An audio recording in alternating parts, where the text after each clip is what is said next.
Our second early stage company, Shilling, from Portland, Oregon, is a micro investing app that bridges the gap between the time you spend on your smartphone and investing in the stock market. Please welcome Tab and Yolo.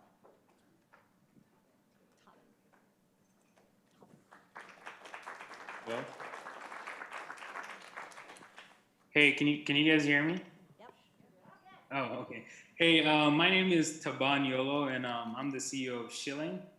And Shilling is a micro investing app that converts the time you spend on your smartphone to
signed up. The wait list's been open for about 2 weeks now. And I don't have my co-founders here, but I have two other co-founders, Doye and Paul, that are also working on the project with me. So, thank you.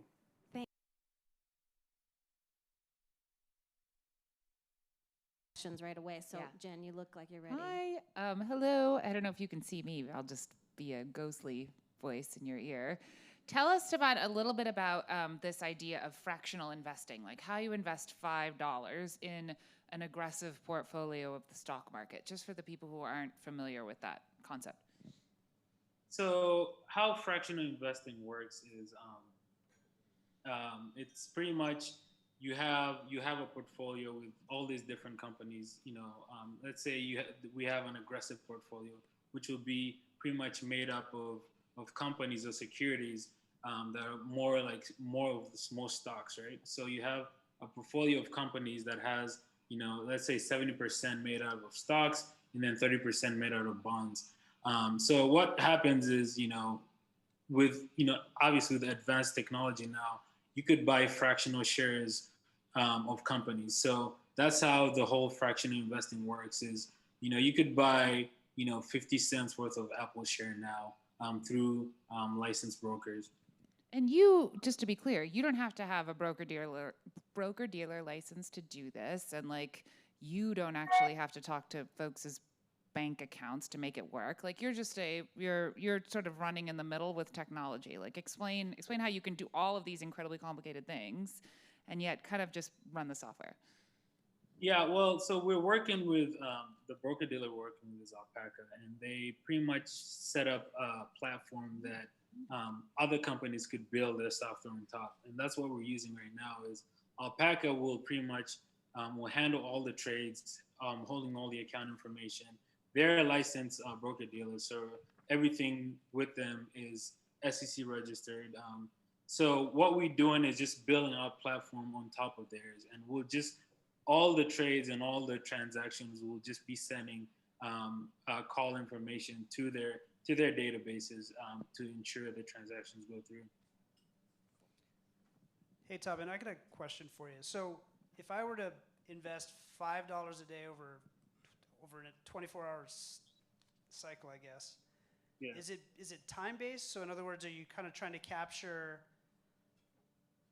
kind of a pricing balance throughout the day so that you're evening out the highs and lows? And then second part of that question is, how much would you make on that $5? How much would we make on that five? We as Shilling or as a user? As Shilling. As Shilling, yeah. Okay, so what we won't make any amount on that. We have a monthly subscription, so we'll be charging users $1 every month for using the service. So you need a lot of users. Yes, we need a lot Okay. of users. Yes. Is Shilling going to like know how much I use my phone? Is that kind of creepy? Like what sort of permission do you have to get from a user in order to be able to even do this? Well, we're gonna be transparent with users. We're gonna um, tell them what information we'll actually be getting. Actually, what we're starting with right now is we won't know exactly what apps you use or um, the nitty gritty of how you spend your time on your phone. All we'll be knowing is how much time your phone is unlocked. So whenever your screen is unlocked, we'll be able to know that. And this is different from what Apple is offering. With Apple, you could go ahead and pretty much get a full report.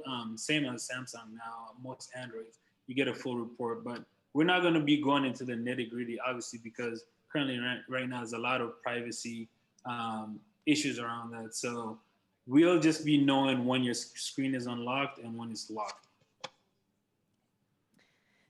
Any more questions from my judges? Okay, great. So, Taban, this is so fascinating. I made my first two like micro investments through social investing apps. This is I have like a million questions, but it's not about me, Taban. So I'm wondering if the audience has any questions. Anyone here in person? Anyone in the theater? Aaron, do I have anything coming in online? Okay. Is this like? Oh, here we are.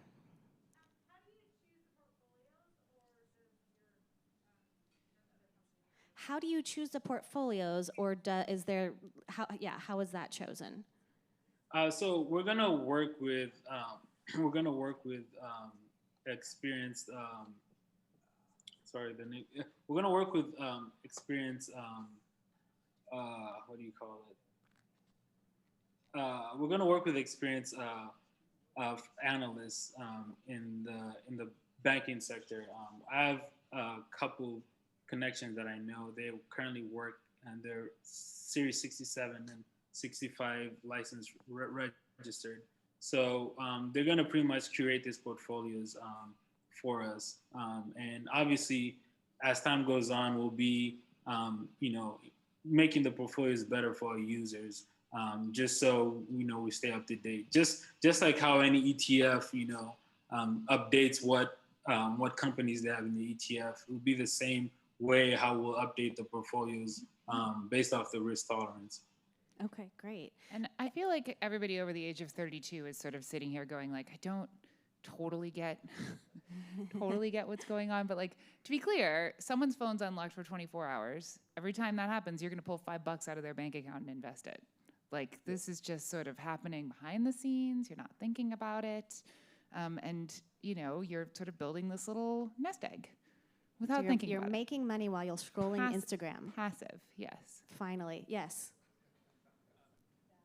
What are your early thoughts, strategy? Because I know it's early on about just getting users, getting people to know about your company and to unpack some of these maybe complicated questions that people don't fully understand. Like, how do you get them to understand this quickly so that they want to download your app and start using it? So how do you find your users? How do you attract them to the product? And how do you break down some of these complicated questions quickly so that they can understand how it works and get signed up?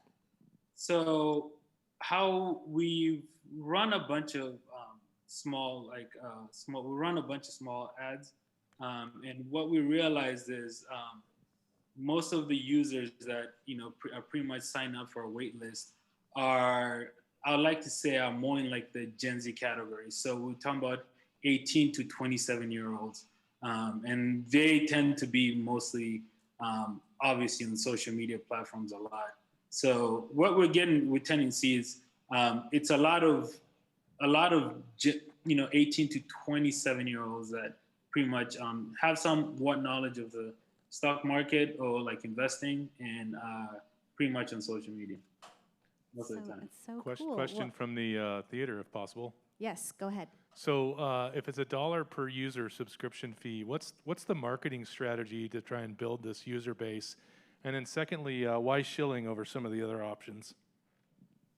I'll start with the second question. So why Shilling over the other options?